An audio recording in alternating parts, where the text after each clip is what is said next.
కన్యారాశి చూసుకుంటే ఆదాయం 8, వ్యయం 11, రాజపూజ్యం 3, అవమానం 3. ఈ రాశి వారికి చతుర్థ సప్తమాధిపతి అయిన గురువు 11వ ఇంట, శని 7వ ఇంట ఉండడం చేత ఈ సంవత్సరం ఈ రాశి స్త్రీ పురుషాదులకు మిశ్రమ ఫలితంగా ఉండును. మీలో ఎన్నో రకాల సామర్థ్యాలు ఉన్నా ముందుకు వెళ్ళలేకపోవడం జరుగును. అకారణంగా మాటలు పడడం, రావాల్సిన బాకీలు రాకపోవడం, ఆదాయానికి మించిన అంతరాయం, లోపల అధైర్యం ఏర్పడుతుంది. రక్తబంధు వర్గంలో కలతలు, అశాంతి, మనస్సుకు హెచ్చరికం లేకుండా మందత్వం, గుప్త శత్రు బాధలు, సొంత పనుల కంటే పైవారి పనులలో శ్రద్ధ, లేనిపోని అనుమానాలకు మనస్సులో లోనక మీ సొమ్ముతిని ఉపకారం పొందిన వారే శత్రువులుగా మారుదురు. ఆడవారి ప్రేరేపణ చేత జరుగు పనుల్లో ఆందోళన హెచ్చును. ధన వ్యయం మీద కొట్టివేయను.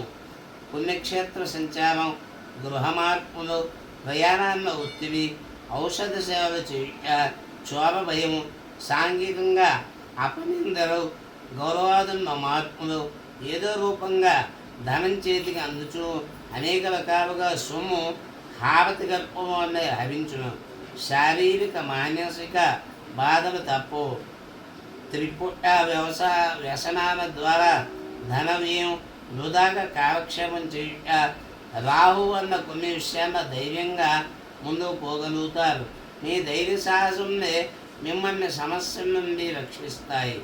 భార్యాభర్తల మధ్య ఒక్కోసారి మాట పట్టింపులు విడిపోయేంత వరకు సమస్యలు వచ్చును.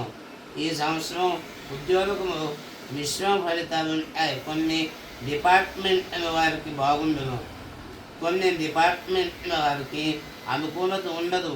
కేంద్ర రాష్ట్ర ప్రభుత్వాలందు పనిచేయ వారికి సాఫీగా జీవనం సాగిపోను. అధికారుల మన్ననలు పొందిన ప్రమోషన్స్ రావు. వచ్చినట్టే వచ్చి చేజారిపోను. నిరుద్యోగులకు ఏదో ఒక ఉద్యోగం లభించును. ప్రైవేట్ సెక్టార్లో పనిచేయ వారికి యజమానుల గుర్తింపు లభించును. నిరుత్సాహంగా జీవితం ఉండును. రుణాలు చేయవలసి వచ్చును. రాజకీయ నాయకులకు గురుబలం, శనిబలం వలన రాణింపు ఉంటుంది. అవసరానికి అనుగుణంగా సమయానుకూలంగా వ్యవహరించుట, ప్రజల్లో గుర్తింపు ఉంటుంది. ప్రజానుకూల కార్యక్రమాల్లో పాల్గొనట మంచిది.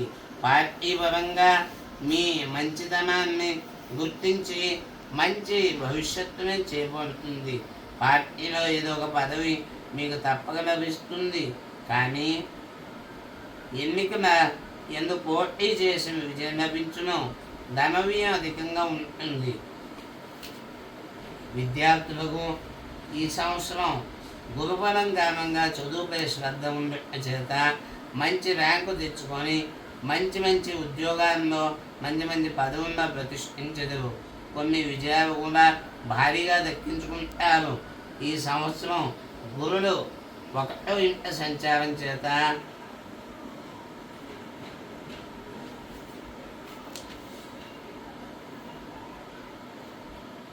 కొంత కఫ వ్యాధులు కానీ అజీర్ణ వ్యాధులు కానీ తప్పక కలుగును. గర్భ సంబంధితమైన లేక మూత్ర సంబంధితమైన వ్యాధులు వచ్చే అవకాశం ఉంటుంది. తస్మాత్ జాగ్రత్త. ఈ రాశి వారు మంగళ గురువారి నియమాలు పాటించాలి.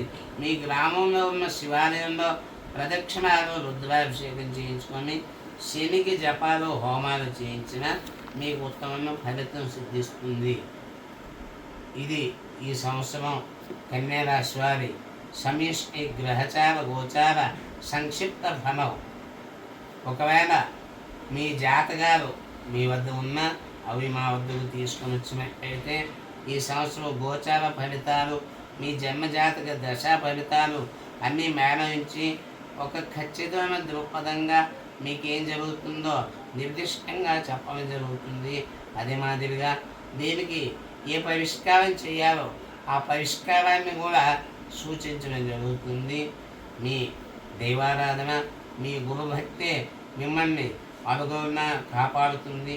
ఇక తులారాశి వారి ఫలితాలు ఎలా